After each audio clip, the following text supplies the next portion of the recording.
नीतीश कुमार ने बाजी मारी और बिहार के मुसलमानों को एक अन्य मार्ग में बुला लिया। सियासी मीटिंग थी और ये मीटिंग इसलिए हुई क्योंकि जाति आधारित गणना की रिपोर्ट सार्वजनिक होने के बाद मुख्यमंत्री नीतीश कुमार ने सियासी चालाकी का परिचय देते हुए बिहार के 300 से 400 मुसलमानों को अपने सरकारी आवास में बुला लिया। स्वाभाविक था, इसलिए कि 18% जिस कम्युनिटी की, जिस मजहब की आबादी हो, वो वोट बैंक के नजरिए से भी देखा जाता है। हालांकि इस वोट को लेकर के हमेशा से यह कहा जा रहा है, दावा किया जाता रहा है कि लालू प्रसाद यादव की पार्टी राष्ट्रीय जनता दल के साथ मुसलमानों का एक बड़ा तबका जुड़ा हुआ है, इसलिए उनकी राजनीति का नाम माई समीकरण है। लेकिन तेजस्वी यादव के साथ ही नीतीश कुमार की सरकार इस वक्त बिहार में चल रही है। लेकिन तेजस्वी यादव से आगे बाजी मारते हुए नीतीश कुमार ने मीटिंग बुलाई और वो मीटिंग सिर्फ स्पेशली बिहार के अल्पसंख्यक समाज यानी मुसलमानों की मीटिंग बुलाई। तो स्वाभाविक है, आरजेडी की नींद हराम होनी तय थी, इसलिए कि आने वाला चुनाव 2024 और 25 जो है वो लोग देख रहे हैं कि किस तरह से जाति आधारित गणना के अनुसार उन्हें वोट हासिल हो। लेकिन जैसे ही मुख्यमंत्री नीतीश कुमार ने एक अन्य मार्ग में मीटिंग बुलाई, लालू प्रसाद यादव, आरजेडी, तेजस्वी, तेज प्रताप की नींदें हराम हो गई। और यह होना भी है कि सियासत में इस बेचैनी का नाम तरक्की कहा जाता है। तेजस्वी प्रसाद यादव को जाना था सहरसा, सुबह में जाना था, लेकिन खबर यह आ रही है कि तेजस्वी यादव एक दिन पहले ही सड़क मार्ग के रास्ते वो पहुंच गए सहरसा।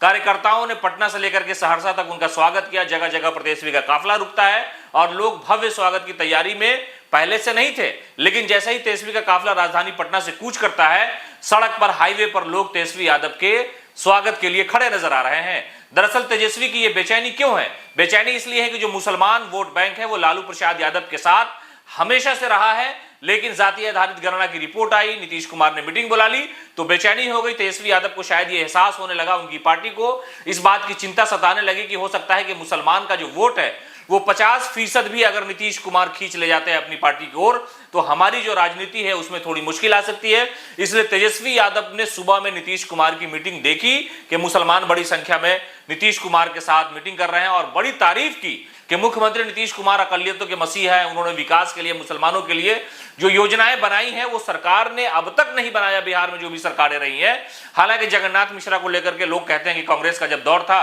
तो जगन्नाथ मिश्रा ने उर्दू को दूसरी राज्य भाषा बनाई और बहुत सारे मुसलमानों का काम किया। लेकिन मौजूदा सियासत में नीतीश कुमार की सराहना करते थक न रहे मुसलमान, इसलिए तेजस्वी यादव और आरजेडी को चिंता सताने लगी। इसलिए वो जाकर के सहरसा में लोगों के साथ मीटिंग की और एक दिन पहले पहुंच गए। उनका पूरा काफिला सहरसा की गलियों में, सड़कों पर घूम रहा था और ये वो कहते नजर आए कि आपको घबराने की आवश्यकता नहीं है। यानी जो भी राजनीति से जुड़े हुए हैं, आरजेडी से लालटेन का दामन थामे हुए हैं, उन्हें सियासत की लौ पर यकीन रखना चाहिए कि हम आपको वोट देंगे। जो युवा कार्यकर्ता हैं, जो संगठन के लिए मेहनत करते हैं, उनके लिए हम दिल खोल करके आ गए हैं और अगले चुनाव में उन्हें टिकट जरूर दिया जाएगा।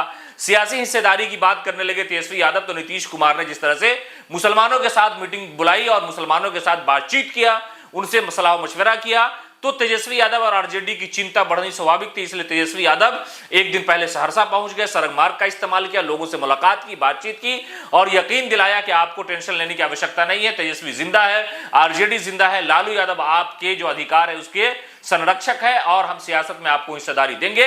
तो कहीं नहीं कहीं जो 18% की आबादी है मुसलमानों की, उसके मुकाबले में 14% यादवों की है। माई समीकरण की जो राजनीति है उसमें नीतीश कुमार एक तरह से कहिए कि सियासी डाका डालने का प्रयास जरूर कर रहे होंगे और कोई भी पार्टी करती है कि जितना बड़ा वोट बैंक होगा उसे अपनी तरफ लाने का प्रयास जरूर किया जाएगा। तो नीतीश कुमार की इस चाल से, सियासी चाल से तेजस्वी यादव आगाह हो गए, इसलिए वो सहरसा गए, लोगों से बातचीत की और हो सकता है कि आने वाले दिनों में तेजस्वी यादव, लालू प्रसाद यादव की पार्टी मुसलमानों की एक बड़ी मीटिंग पटना में बुला सकते हैं।